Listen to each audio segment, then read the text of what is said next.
देवाय। ओम नमो भगवते वासुदेवाय। ओम नमो भगवते वासुदेवाय।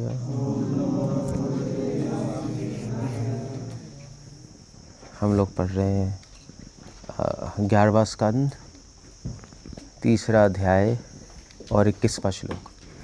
फेमस श्लोक है, सबको पता ही है, बट डिस्कस करने लायक है, स्पेशली ये वाला श्लोक। मेरे पीछे रिपीट कर सकते हो, सबको पता ही है। तस्माद् गुरुं प्रपद्ये जिज्ञासुः श्रेय उत्तमम् शाब्दे परे च निष्णातं ब्रह्मणि उपशमाश्रयम्।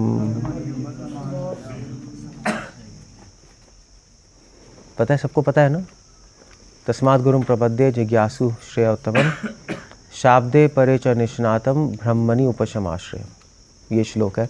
बहुत बार श्रीला प्रभुपाद और जितने भी संप्रदाय के आचार्य हैं, चलो गौड़िया नहीं, सब ने श्लोक कोट किया है, स्पेशली वेदांत सूत्र की कमेंट्री में। जब वेदांत सूत्र में गुरु का टॉपिक आता है तो ये श्लोक आएगा ही आएगा। छांडव्य उपनिषद में एक गुरु का प्रकरणम है, उसमें भी ये श्लोक आएगा ही आएगा। चाहे रामानुजा की कमेंट्री देख लो, चाहे मध्वा की, चाहे वल्लभ, चाहे गौड़िया वैष्णव, इतने इम्पॉर्टेंट है वर्स। इम्पॉर्टेंट तो इसका मतलब है कि इसके अंदर कुछ रहस्य छुपे होंगे, तभी सारे आचार्य बता रहे। तो क्या इसके अंदर नॉलेज है, रहस्य छुपे हो, वो हम कोशिश करेंगे समझने की। ओके, सो ये श्लोक राजा नीमी और नवयुगेंद्र के बीच में जो डिस्कशंस हो रही हैं उनके उनके उनके उनके प्रकरण में आ रहा है, उनके परिप्रेक्ष्य में। सो नवयुगेंद्र कह रहे हैं, कौन से नवयुगेंद्र है मुझे नहीं पता, बट उनमें से एक है कोई।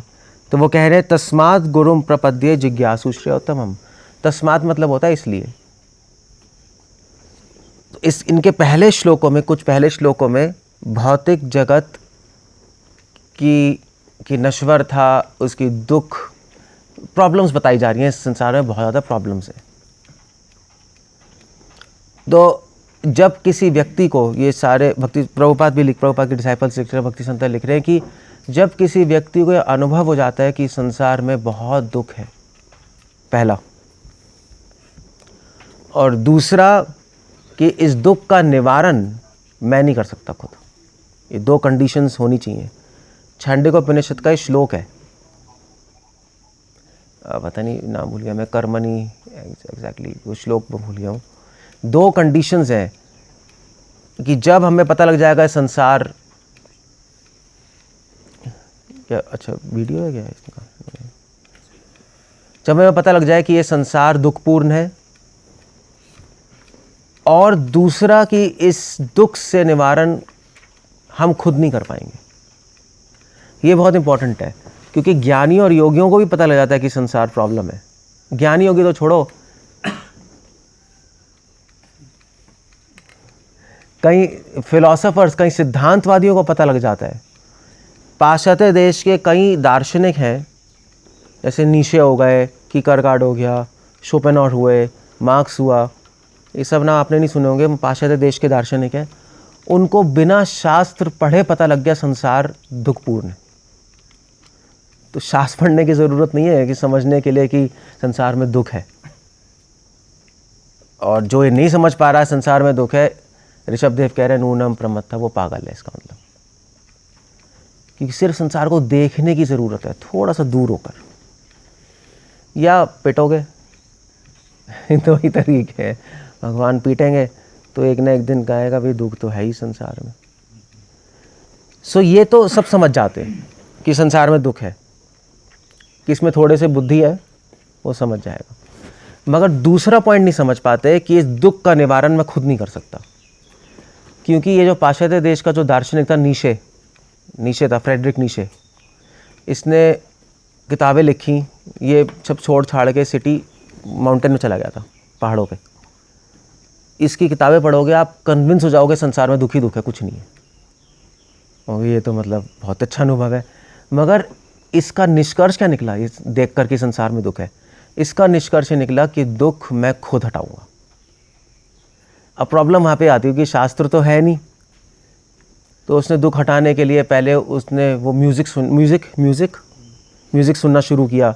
तो उसने कहा यही रास्ता है, बस म्यूज़िक से, गीत से सारे दुख भूल जाते हैं और ये रास्ता हटाने का। फिर थोड़ी देर बोर हो गया उससे, फिर उसने थोड़ा सा गर्लफ्रेंड लड़कीबाजी की, उसने कहा यही तरीका है दुख हटाने का, क्योंकि भूल गया उसके अंदर लड़कीबाजी है। फिर बोर हो गया, तो फिर उसके बाद वो पहाड़ों में चला गया। उसने कहा हो सकता है शांति मिलेगी तो दुख खत्म होगा, संसार से दूर। वहाँ गया और पागल हो गया। फिर उसका निष्कर्ष आया, पता नहीं क्या पागल हो गया। उसने कहा कि अल्टीमेट लक्ष्य जीवन का है दुख हटा के ऊबरमैन बनना। ऊबर सुना है? ऊबर गाड़ियाँ नहीं होती, ये शब्द नीचे नहीं दिया है, उसने दिया था। जीवन का लक्ष्य ऊबरमैन बनना है। ऊबर मतलब सुपरमैन, ऊबर मतलब सुपर होता है। तो हमें जीवन में खुद दुख हटाना चाहिए। हर व्यक्ति अपना दुख हटा सकता है, कर सकता है। किसी के मत सुनो, आगे बढ़ो और खुश हो जाओ। यही तो सारे आजकल सब यही तो बोलते हैं, नीचे की भाषा बोल रहे हैं। वो वहाँ से चलता आ रहा है। 19वीं शताब्दी का दार्शनिक था, सबसे गंदा आदमी, प्रभुपाद कह रहे हैं, डीमन था, असुर। मगर मज़े की बात है कि उस असुरों को भी पता लगा था कि संसार में दुख है। बस देवताओं को भी पता है, असुरों को भी पता है, मनुष्य को नहीं पता। हम सब ऐसी भेजा नहीं है। मगर देवता लोग, पता लगता है संसार में दुख है तो शरण लेते हैं गुरु की। असुरों को अब लगता है दुख है तो शरण लेते हैं स्त्री, मदिरा, चलो भी दुख, हाँ तो ये करते, पावर, प्रेस्टीज, ये सब। सो इसलिए शास्त्र कह रहे हैं कि दूसरा जो है, दूसरा पॉइंट इंपॉर्टेंट है कि एक क्या कहते हैं, एक दैवी आत्मा जो होती है, एक आसुरी आत्मा होती है, एक दैवी आत्मा होती है। स्वभाव ऐसे ही होता है संस्कारों से।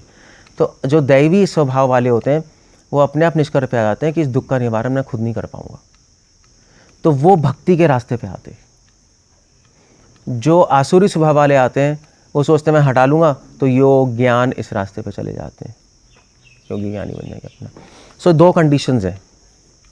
जब ये दो कंडीशंस हो जाती हैं कई जन्मों बाद, तो क्या होता है, तो तस्मात् गुरुम प्रपद्यते, व्यक्ति गुरु की शरण में जाता है। गुरु की नेसेसिटी लगती है, हाँ भी मुझे गुरु चाहिए, मैं खुद नहीं कुछ कर पाऊँगा, मुझे हेल्प चाहिए, गाइडेंस चाहिए, यही है ना। तो फिर वो नॉलेज चाहिए तो गुरु के पास जाएगा। इसलिए कह रहे हैं तस्मात् गुरुम प्रपद्यते। इसलिए वेदांत सूत्र में लिखा है अथात ब्रह्म जिज्ञासा। सेम बात है। अब समय आ गया है जब तुम्हें पता लग गया है संसार में दुख है, जब तुम्हें पता लग गया है तुम खुद अपने आप को मोक्ष नहीं दिलवा सकते, तो गुरु ब्रह्म की जिज्ञासा करो, गुरु की शरण लो। अब यहाँ पे एक पॉइंट है, गुरु का मतलब क्या है? गुरु का मतलब एक व्यक्ति नहीं होता, सिर्फ व्यक्ति भी है, मगर उससे ज़्यादा है गुरु वर्ग, गुरु परंपरा। एक व्यक्ति की शरण नहीं लेते हम कभी, हम उस व्यक्ति के द्वारा पूरी परंपरा की शरण लेते। क्योंकि अगर आप गुरु को सिर्फ व्यक्ति लोगे तो वो तो फिर सहजापंथी और कैसे कहते हैं, भावुक व्यक्ति हो गए, वो गलत है। इसलिए भक्ति सिद्धांत ठाकुर कहते थे परंपरा जान बहालो मते, परंपरा को समझने की कोशिश करो। जो परंपरा को नहीं समझता, परंपरा की शिक्षाओं को नहीं समझता, वो भगवान के पास नहीं जा सकता, असंभव है। चाहे आप कितना ही चिल्ला लो जय शिला प्रभुपाद, कुछ नहीं होगा, नथिंग विल हैपन। सो ये पपट में लिख रहे हैं, भक्ति सिद्धांत ठाकुर भी लिख रहे हैं कि गुरु मतलब गुरु परंपरा, गुरु वर्ग, अचिंत्य भेद भेद। एक व्यक्ति नहीं है, एक व्यक्ति से आसक्त होने का कोई पॉइंट नहीं है इस संसार में। हम किसी व्यक्ति से आसक्त नहीं है, हम भगवान और उनकी जो नॉलेज है, उनकी गाइडेंस, जो उन्होंने भक्त भेजे, उनका मैसेज जो है, मैसेज कैसे कहेंगे, उनका संदेश, उससे आसक्त होना ज़रूरी है। हम वैष्णवों से क्यों आ सकते हैं?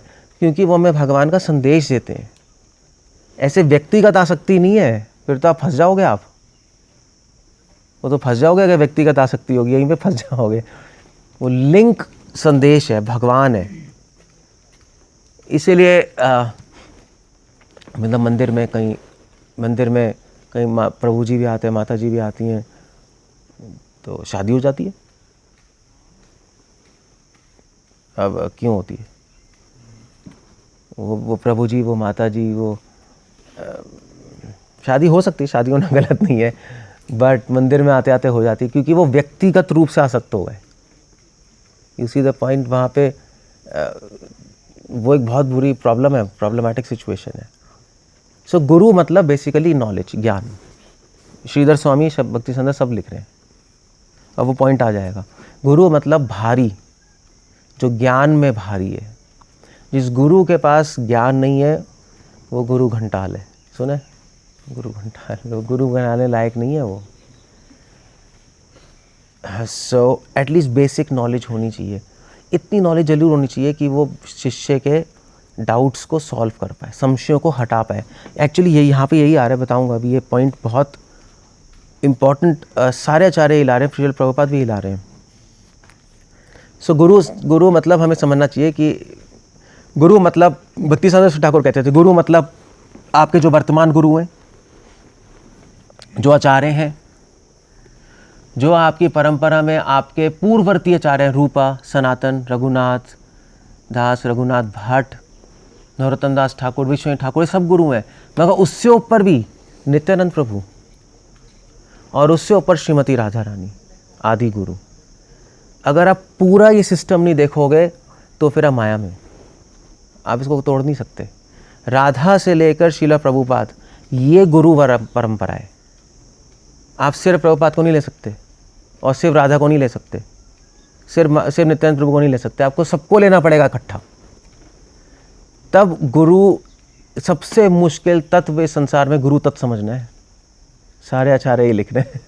भगवत तत्व तो फिर भी आ जाता है समझ, और भक्ति तत्व भी समझ आ जाता है। तो कृष्णास कविराज गोस्वामी कितने तत्व बोल रहे हैं? 6 तत्व बोल रहे हैं। कौन कौन से है? क्या श्लोक है? हरि बोल। कृष्ण तत्व, कृष्ण तत्व, भक्ति तत्व, रस तत्व आर, उसके बाद क्या है? प्रेम तत्व, लीला तत्व, एक और है भूलिया। 6 तत्व बताए कृष्णास कविराज गोस्वामी। और उसमें उसका बेस है गुरु तत्व। गुरु तत्व के बाद के बिना आपको कुछ भी समझ नहीं आएगा। ये ना कृष्ण तत्व, ना रस तत्व, ना लीला तत्व, ना भक्ति तत्व, ना प्रेम तत्व, कुछ भी नहीं आने वाला। और सबसे मुश्किल गुरु तत्व है। क्यों मुश्किल है? क्योंकि गुरु तत्व मतलब गुरु तत्व से आपका डायरेक्ट इंटरेक्शन है ना, 1-to-1 इंटरेक्शन है। आप गुरु तत्व से निकट में हो, गाइडेंस ले रहे हो, सब कर रहे हो। इसलिए भगवान ने एक श्लोक भी बोला है भागवतम में, पता है क्या है वो? कौन सा श्लोक है? आचार्यो माम विजानीयात न वमन्यते करिचित। आई थिंक इसके पपट में क्लोट करा 11:17-27, 11वें संत का 17वां अध्याय 27वां श्लोक। ये याद कर लो, बहुत इंपॉर्टेंट श्लोक है। भगवान कह रहे हैं आचार्यो माम विजानीयाम न अवमन्येत करिचित। आचार्य को मेरे समान ही मानो। न अवमन्येत करिचित, कभी भी अवमन्येत, कभी भी मान मतलब मान, अवमान मतलब अपमान, कभी भी उसका अपमान मत करना।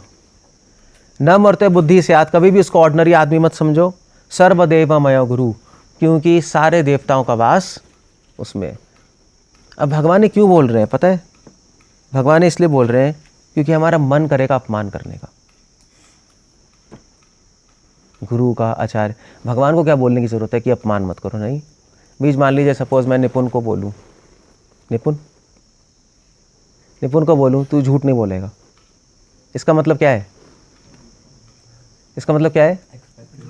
इसका मतलब है कि निपुण झूठ बोलता है, इसलिए बोलना पड़ रहा है इसको, झूठ नहीं बोलेगा। क्रिश्चियनिटी में अगर आप क्रिश्चियन धर्म में जाओ तो क्रिश्चियन धर्म में भगवान ने मोसेस को, मतलब जुडाइज्म में भगवान ने मोसेस को 10 कमांडमेंट दिए थे। मतलब उनके आचार्य मोसेस तो पहाड़ पे गए। कौन सा पहाड़ था? कौन सा था आपका? तो माउंट ऑफ साइनाई, सहनाए था।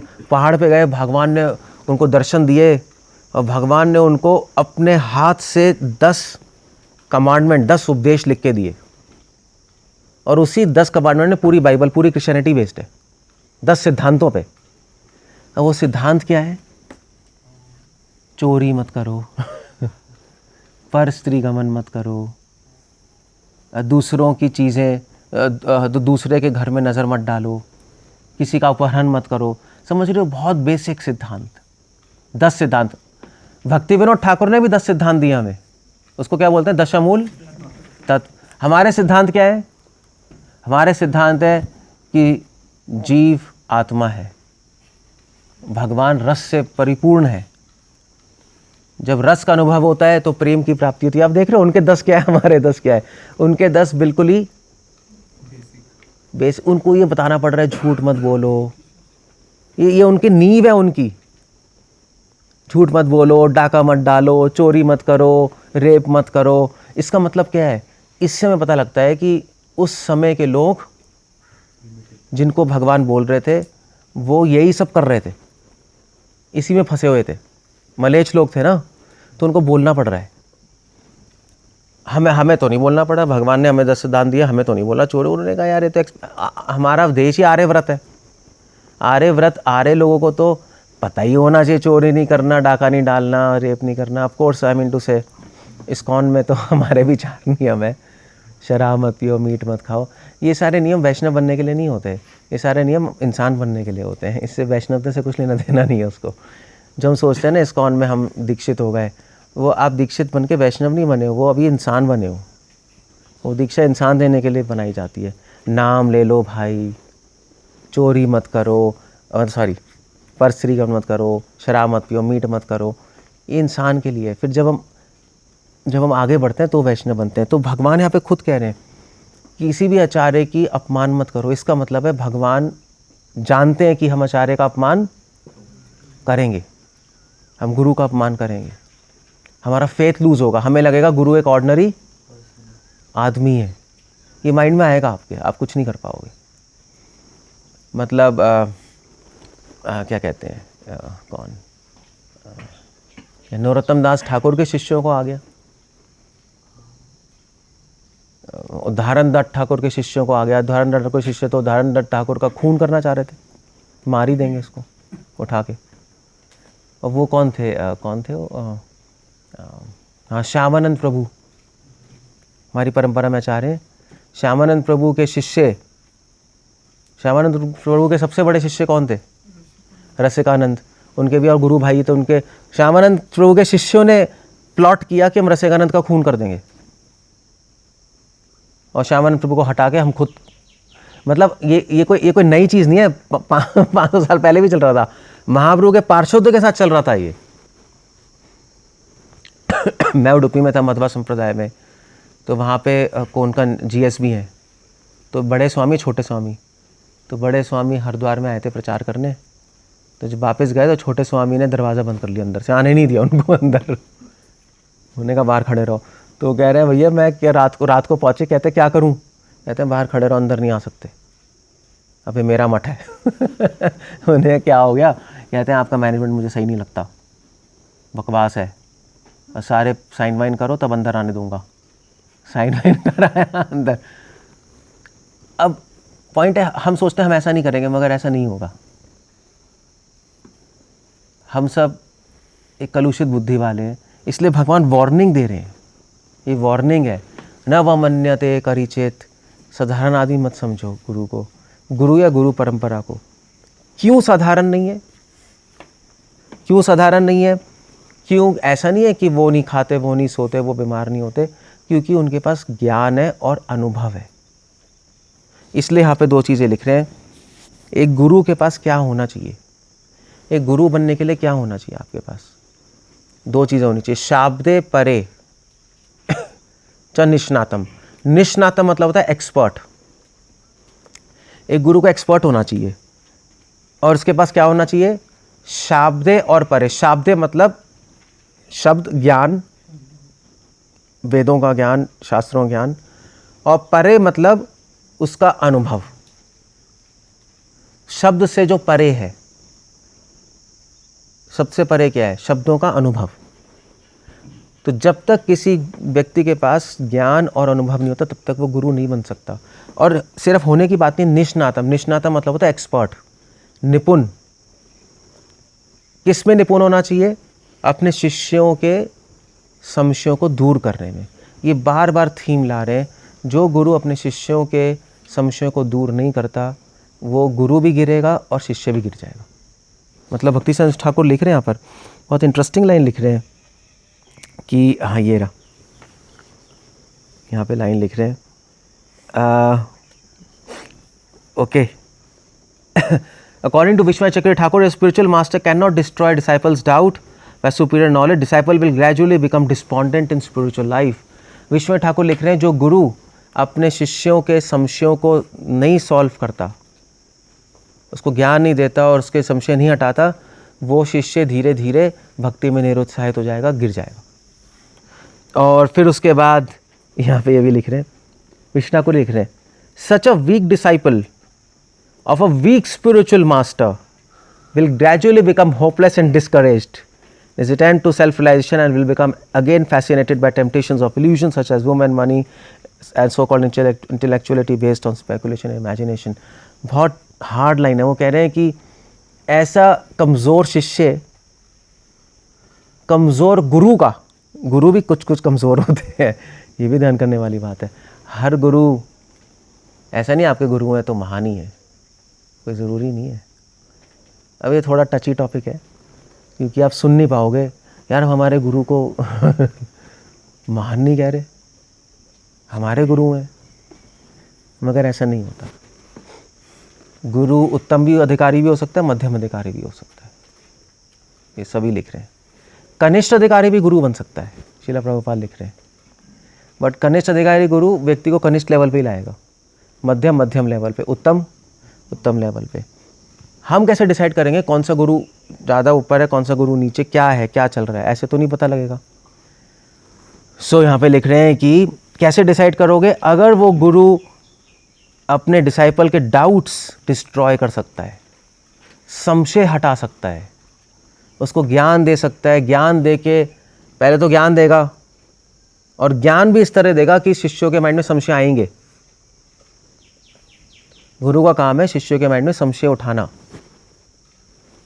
क्योंकि जो गुरु नॉलेज देगा और शिष्यों के माइंड में संशय नहीं आएंगे, उसका माइंड हमेशा मशीन की तरह बंद ही रहेगा। नहीं, गुरु ने बोला हाँ गुरुजी ठीक है, फिर हाँ गुरुजी ठीक है, वो तो फिर तो वही हो गया ना। भक्ति सिंह ठाकुर स्टोरी बताते थे कि एक राजा था, उसका एक मंत्री था। तो राजा ने पूछा मंत्री से, देखो, वो कह रहा था अपने मंत्री को, देखो बैंगन बहुत स्वादिष्ट है, बैंगन का भुर्ता तो क्या बात है। तो मंत्री से कहा तुम क्या कहते हो? मंत्री कहते हैं हाँ महाराज जी, बैंगन तो राजा है सारी सब्जियों का, और स्वाद में तो कुछ कहना ही क्या। राजा ने कहा अच्छा।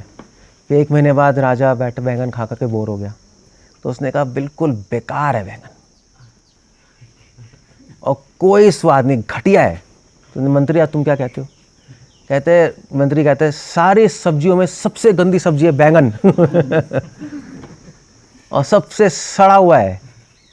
तो राजा ने कहा यार तू अजीब है, मैं कहता हूँ अच्छा है, तू कहता है अच्छा है, मैं कहता हूँ बुरा, तू कहता है बुरा तेरी कोई अपनी कोई स्टैंड नहीं है, कुछ राय नहीं है, तेरी क्या राय है? तो मंत्री कहते हैं मेरी तो वो ही राय है जो आपकी राय है That's it. So, ऐसा ना गुरु होना चाहिए ना ऐसा शिष्य। तो गुरु को इस तरह नहीं बोलना चाहिए कि शिष्य बस उसके अधीन पड़ जाए, उसके चप्पल चाटती रहे, उसके चरण रच धोता रहे, गुरु आशीर्वाद देता रहे। वो गुरु नहीं होता, वो यूजलेस गुरु है। गुरु वो है जो इस तरह ज्ञान दे कि शिष्यों के माइंड में क्वेश्चंस आए, प्रश्न आए। नॉलेज देने का फंक्शन है प्रश्न उठाना। कृष्ण भगवान गीता बोल रहे हैं तो अर्जुन के माइंड में क्वेश्चन आ रहे नहीं आ रहे? कृष्ण भगवान ने थोड़ा ना बोला ए अर्जुन सुनता रहे, पहले ज़्यादा क्वेश्चन पूछेगा ऑफेंस हो जाएगा। यही कहते हैं ना, यही कहते हैं ना इस्कॉन में। कोई क्वेश्चन पूछता है, अपराध है, कैसे कैसे पूछ रहे हो यार हमसे, ये क्वेश्चन बेकार है, हमने अपराध है। सो भगवान ने इस तरह गीता बोली, अर्जुन के माइंड में प्रश्न आ रहे हैं और भगवान कह रहे हैं कि वेरी नाइस। सुखदेव गोस्वामी परीक्षित के बारे में यही चल रहा है।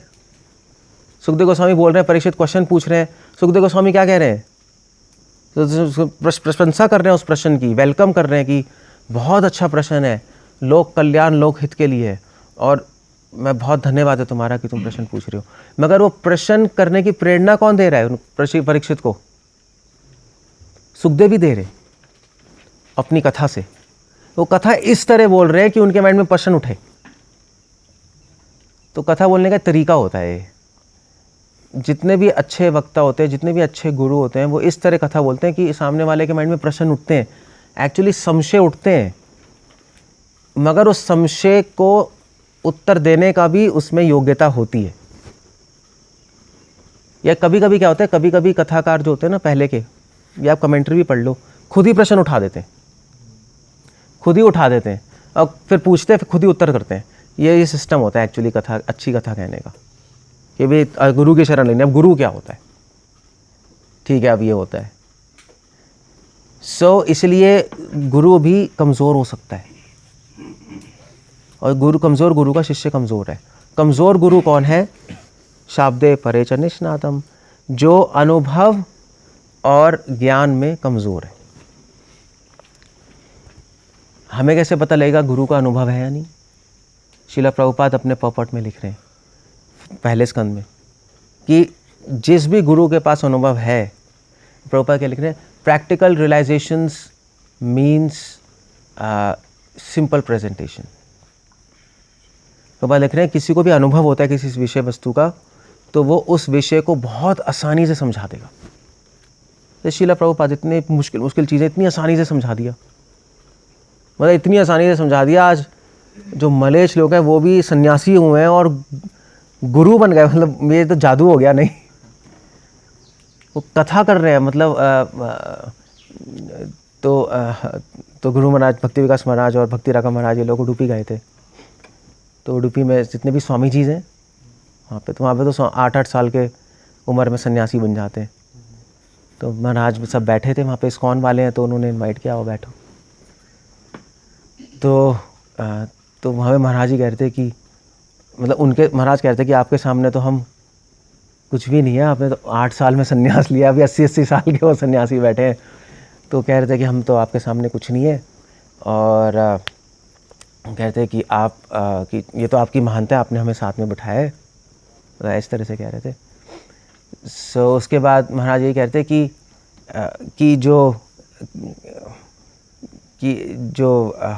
जो प्रभुपाद की महानता है कि हम लोग आज आप जैसे सन्यासी के साथ बैठने के काबिल हैं, वरना आपके चरणों में बैठने के काबिल नहीं है।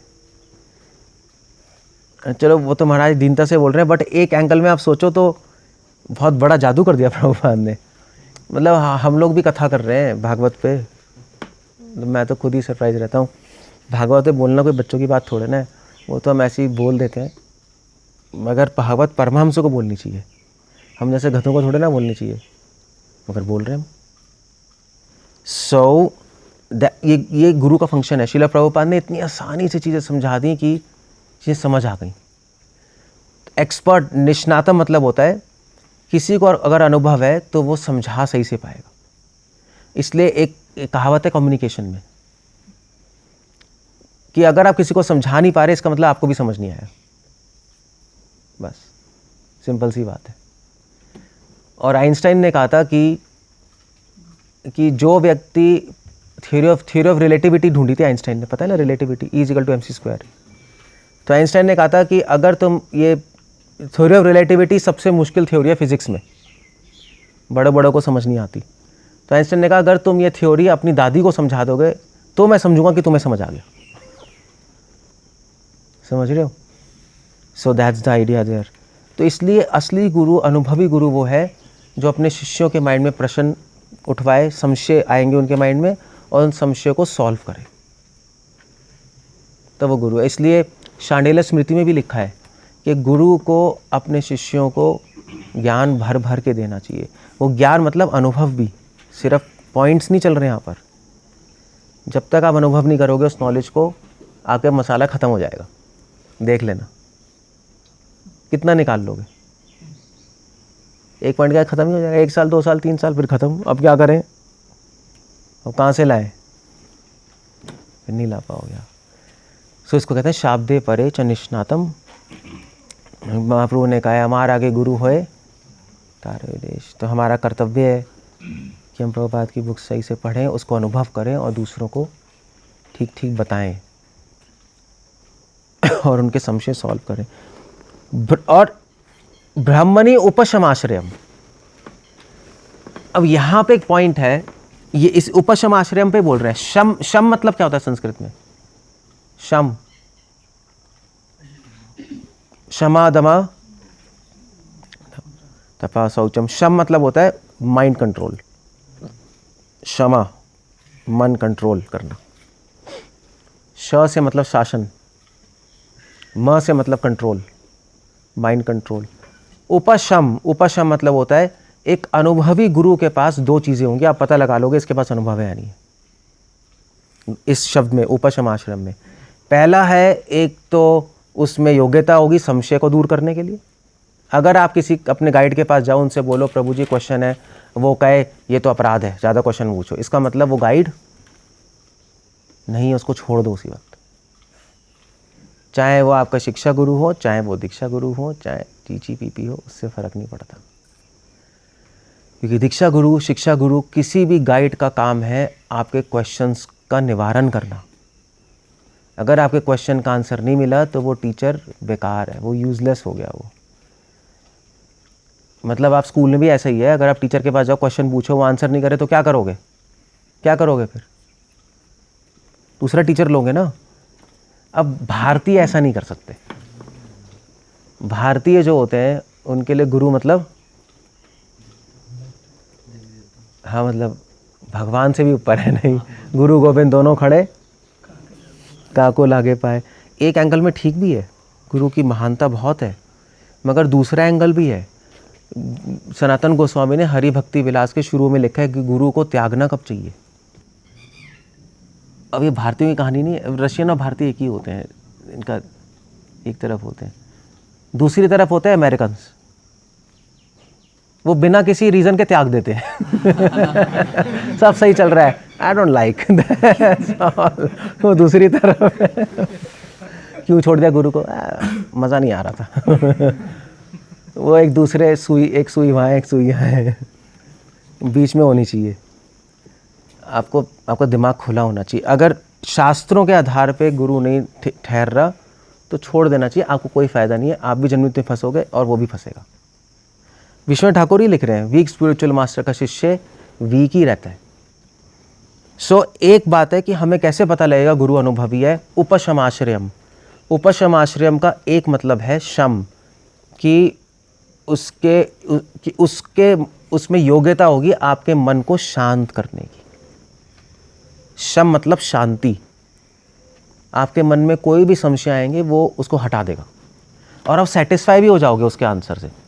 ऐसा नहीं होगा कि आपने क्वेश्चन पूछा, आंसर दे दिया, आपको संतुष्टि नहीं हुई, उसका आंसर संतुष्टि देगा आपको। क्यों? क्योंकि उसको अनुभव है चीज़ों का, वो खुद अप्लाई कर रहे हैं। तो आप उसको ठीक है, आपको शांति मिलेगी। आप किसी और से क्वेश्चन पूछोगे जिसको अनुभव नहीं है, उसके आंसर सुन के आपको शांति, संतुष्टि नहीं मिलेगी। तो एक मतलब ये अनुभवी व्यक्ति ऐसे पता लगता है। दूसरा उपशम आश्रम का मतलब दूसरों का मन शांत कर सकता है, शम, और उसका मन भी शांत है, मतलब वैराग्य। तो किसी अनुभवी गुरु में दूसरा लक्षण है वैराग्य का, उसके जीवन में आपको वैराग्य नजर आएगा। रस परजम रसोपियस्य परम दृष्टवान, उसको एक हायर टेस्ट है। माधवेंद्रपुरी के केस में वो श्लोक आता है ना, क्या है? नहीं, रस आहार, क्या बताया था आपने? माधवेंद्रपुरी का आहार था कृष्ण रस। उनका आहार दाल चावल खिचड़ी नहीं था, वो तो हमारा होता है। कृष्ण रस, कृष्ण रस पान कर रहे थे। गुरु में ये योग्यता है कि वो शिष्यों को रस देता है क्योंकि वो खुद रस अनुभव कर रहा है। रस कब आता है? जब वैराग्य हो। संसार में रस नहीं आ रहा तो वैराग्य प्रधान। चैतन्य महाप्रभु के पार्षद वैराग्य प्रधान भक्तिविनोद ठाकुर लिख रहे हैं। तो दो चीज़ें हैं अनुभवी व्यक्ति को पता लगाने के लिए। एक है आप क्वेश्चन पूछो, आपको आंसर देंगे। निमी महाराज यहाँ पे यही चल रहा है। निमी महाराज क्वेश्चन ही तो पूछ रहे हैं नवयुगंधरों से। कोई ये थोड़े ना कह रहे हैं मुझे आशीर्वाद दो, मुझे दो, बल्कि निमी महाराज ने तो नवयुगंधर आए महल में, निमी महाराज ने कहा वहीं रुक जाइए आप सब, गेट पे ही, और मेरे पहले प्रश्न का उत्तर दीजिए। ऐसा कोई नहीं कहता, कहते हैं आइए बैठिए माला। उन्होंने कहा वहीं रुक जाइए, मुझे प्रश्न का उत्तर दीजिए। और नवयुगंधर बहुत खुश हुए। उन्होंने कहा ऐसा अभिवादन तो आज तक किसी ने किया ही नहीं हमारा। हमें तो सब बुलाते हैं, बैठाते हैं, पैर धोते हैं, माला पहनाते हैं। मतलब तो ये शब्द पता है ना आपको? अभिवादन पता है ना? वेलकम। ऐसा स्वागत किसी ने नहीं किया। नवयुगंधर बहुत खुश हुए। उन्होंने कहा ये स्वागत होता है संतों का, प्रश्नों से स्वागत होता है, मालाओं से नहीं होता उनका स्वागत। वो ज़्यादा खुश होते हैं। मतलब हमसे भी कितने लोग मिलते हैं, है नहीं, ऑर्डिनरी लोग, तो कहते हैं हाँ आशीर्वाद दीजिए। हमसे आके सीधा पता क्या पूछते हैं नए लोग? आप कैसे हैं? मुझसे पूछ रहे हैं आप कैसे हैं? मुझे पूछना थे तू कैसा है भाई, तेरा क्या चल रहा है संसार में? हम तो ठीक ही हैं, हमारा क्या है, तू बता तेरी क्या कहानी है। कोई क्वेश्चन नहीं, माला इधर उधर बस चीज़ें। दैट्स नवयुगंधर बहुत खुश थे। नवयुगंधर असली गुरु, निमी असली शिष्य। परीक्षित सुखदेव भी, परीक्षित ने सीधा क्वेश्चन पूछा। सुखदेव महाराज बहुत खुश, सुखदेव महामुनि से। दो चीज़ों से पता लगता है कि ये गुरु अनुभवी है। मुखा प्रसादात धार्यच, मध्वाचार्य वही लिख रहे हैं। ओके, सो ऐसे गुरु के पास जाओ, जिज्ञासा करो, जिज्ञासु मतलब क्वेश्चंस पूछो, और श्रेय उत्तमम, ऐसे प्रश्न पूछो जिससे सारे समाज का और हमारी आत्मा का श्रेय हो। श्रेय प्रेय, प्रेय मतलब होता है भोग, श्रेय मतलब होता है मोक्ष, श्रेष्ठ, कल्याण हो। ऐसे क्वेश्चंस पूछे। उत्तमम मतलब जो प्रश्न भगवान से रिलेटेड है। उत्तम श्लोक गुणानुवर्णितम, भागवतम में आ रहा है। सो बस लाइफ सक्सेसफुल है हमारी। सो ये सारी चीज़ें, श्लोक और भी बहुत सारी चीज़ें हैं, बट आई थिंक दैट शाब्दे परे का और भी बहुत मतलब है, बट आई थिंक इस कॉन्टेक्स्ट में यही मतलब चल रहे हैं। कुछ पूछना, कुछ कहना है? आई विल स्टॉप है।